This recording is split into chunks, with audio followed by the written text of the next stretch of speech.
बाढ़ से पहले हम लोग क्या क्या तैयार करेंगे? हमारे घर में जो दस्तावेज है, जैसे हमारा सर्टिफिकेट हुआ, आधार कार्ड हुआ, बैंक पासबुक हुआ और प्रॉपर्टी के जो पेपर हैं, जो महत्वपूर्ण कागज हैं, उनको वाटर प्रूफ ऐसे बैग में रखेंगे, ऐसे थैला में रखेंगे जो उसको सुरक्षित रखे पानी से, पानी में वह भीगे नहीं। इसके अलावा हम कुछ राशन पानी सूखा, जैसे भूजा हो गया, सत्तू हो गया, ये सब जल्दी खराब नहीं होता है, मुरही हो गया, और पानी, क्योंकि बाढ़ आ जाएगा तो बाढ़ का पानी तो हम लोग नहीं पी सकते हैं, और जो चापाकल या कुआं कहीं है तो वो पानी में दूषित हो जाता है। तो पानी भी हम लोग पीने योग्य पानी कुछ मात्रा में जितना संभव हो सके हम लोग रख लेते हैं। उसके बाद जो हमारा घर की बात आती है कि घर कैसे सुरक्षित रहेगा। अब बाढ़ आएगा तो अगर बिजली रहेगी तो उससे करंट प्रवाहित हो सकता है पानी में। पानी क्या होता है? बिजली का सुचालक होता है ना, मालूम है ना? तो गैस और जो बिजली है उसका मेन स्विच ऑफ कर देना है, उसका कनेक्शन काट देना है, ताकि कोई भी अप्रिय घटना घटित ना हो। क्योंकि पानी आ जाएगा, बाढ़ आ जाएगा तो उस पानी के द्वारा करंट कहाँ से कहाँ जाएगा या कहाँ नहीं जा सकता है। तो क्या क्या करना है बाढ़ से पूर्व की तैयारी? अपने कागजात को, महत्वपूर्ण कागजात को सुरक्षित रखना है, खाने पीने की सूखी चीज रख लेना है, टॉर्च रख लेना है, आपातकाल की स्थिति के लिए माचिस और मोमबत्ती रख लेना है ना? अब कुछ महत्वपूर्ण दवाइयां भी रख लेनी है। और फिर जब बाढ़ आ जाए, जब प्रशासन के द्वारा सुरक्षित स्थान पर जाने की सूचना प्राप्त हो, तो अपने घर से मुंह नहीं रखना चाहिए। हमारा जीवन बचेगा, हम बचेंगे तब तो फिर हमारा घर होगा।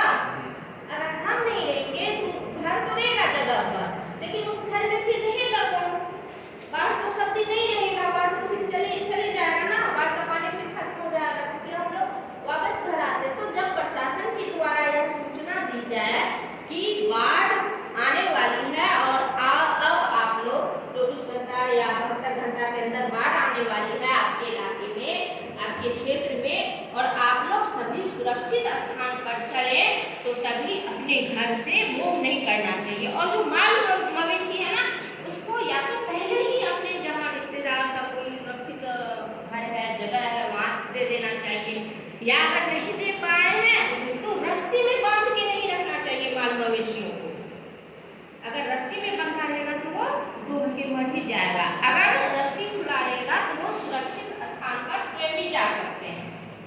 जो माल मवेशी है उसको या तो सुरक्षित स्थान पर पहले ही पहुंचा दे या फिर उसकी रस्सियां खोल दे। और जब बाढ़ आ जाए तो हम लोगों को सुरक्षित स्थान पर, प्रशासन के द्वारा बताए गए सुरक्षित ऊंचे स्थान पर चले जाने चाहिए। बाढ़ के पानी में नहीं आना चाहिए, क्योंकि बाढ़ के पानी में बहाव होता है। हमारी थोड़ी सी असावधानी के कारण हम बह सकते हैं, डूब सकते हैं, है ना? और जो बिजली के तार हैं उनके पास भी नहीं जाना चाहिए, क्योंकि हो सकता है उसमें लाइन हो, बिजली हो और करंट प्रवाहित हो। तो बाढ़ के पानी में नहीं जाना चाहिए और बिजली के खंभे से दूर रहना चाहिए। और उस पानी में, बाढ़ के पानी में बहुत सारी गंदगियां भी बह के आती हैं, तो संक्रमण भी फैलने का डर रहता है ना। तो इसलिए भी बाढ़ के पानी में अगर जरूरी ना हो, बहुत अधिक जरूरी ना हो, तो नहीं ही जाना चाहिए। और जब बाढ़ खत्म हो जाए तब क्या करना चाहिए?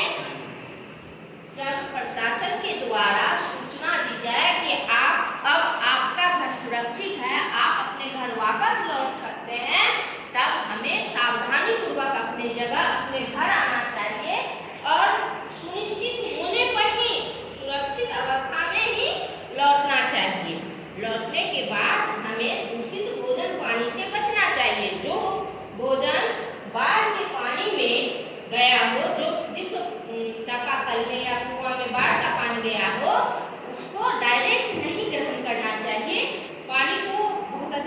के, है ना, उसको उबालने के बाद, छानने के बाद ही पी सकते हैं।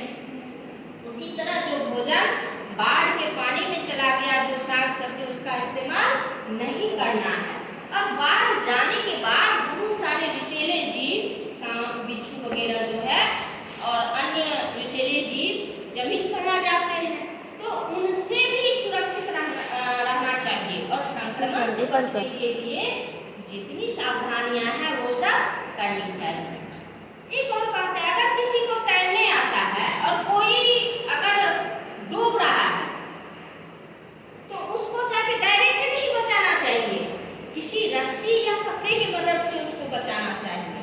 अगर उसको हम डायरेक्ट बचाने जाएंगे, जो तैरना जानता है, अगर वह डायरेक्ट बचाने गया तो जो तैरना नहीं जानता है वो उसके देह में लिपट सकता है, जकड़ सकता है उसको, जिससे जो तैरने जानता है वह भी उस स्थिति में डूब सकता है।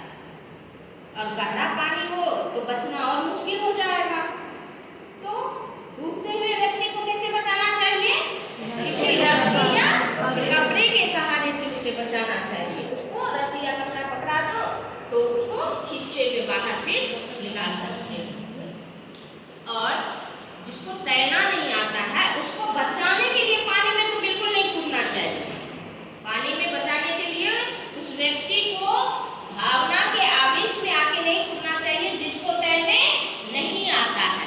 बच्चों को, जैसे अभी बारिश का मौसम है, तो छोटे मोटे तालाब पोखर में भी जाने से रोकना चाहिए। अगर वो छोटा बच्चा है, पैर फिसल गया पोखर तालाब में तो उसकी जान जा सकती है। और छोटे बच्चे को अकेले, जिसको तैरने नहीं आता है या तैरने भी आता है, जो छोटा बच्चा है, 10 साल का बच्चा है, 12 साल का बच्चा है, वैसे बच्चे को अकेले नहीं तैरना चाहिए। और आप लोग को भी अकेले नहीं तैरना चाहिए। अगर पानी गहरा है तो अकेले बिल्कुल नहीं तैरना चाहिए।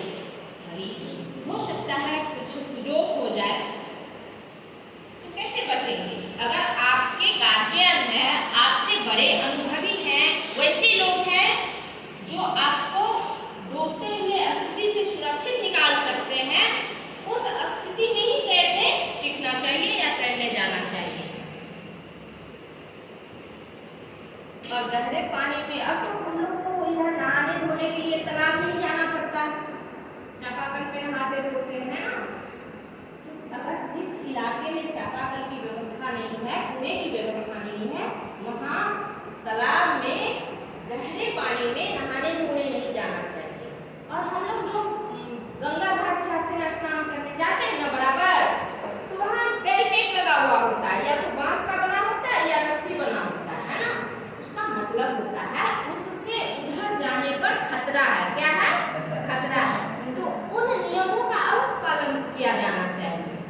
वहाँ जो व्यक्ति आपको जिस नियम के पालन के लिए बता रहा है, उस नियम का पालन करना बहुत आवश्यक होता है।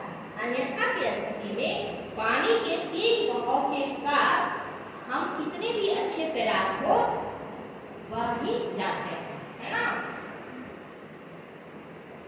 ऐसी बहुत सारी घटनाएं हुई। अभी हाल ही में एक गाँव का था युवक, बहुत अच्छा पढ़ा लिखा था, समझदार था। वो क्या किया, भगवान जाने उसके मन में क्या आई कि वो उस बैरिकेड से सिर्फ एक कदम आगे जाके जो है स्नान वगैरह कर लिया था। सोचा कि डब्बा में हम लोग गंगा का जल लाते हैं ना, सोचा कि गंगा का जल जो है वहां से ले लेते हैं, शुद्ध गंगा का। उधर से एक तरंग आई, तरंग को जो उसका लहर होता है पानी का, और उसके साथ जो उसकी माँ और जो भी थे सभी देख रहे हैं उसको, उसके साथ फिर भी बहाव के साथ कहाँ गया, एक सप्ताह लगा उसको छाप के निकालने में, ढूंढ के निकालने में, नहीं मिला। जस्ट उसी वक्त जो तैराक थे वहां मौजूद घाट पे, वो उसमें गए लेकिन नहीं मिला।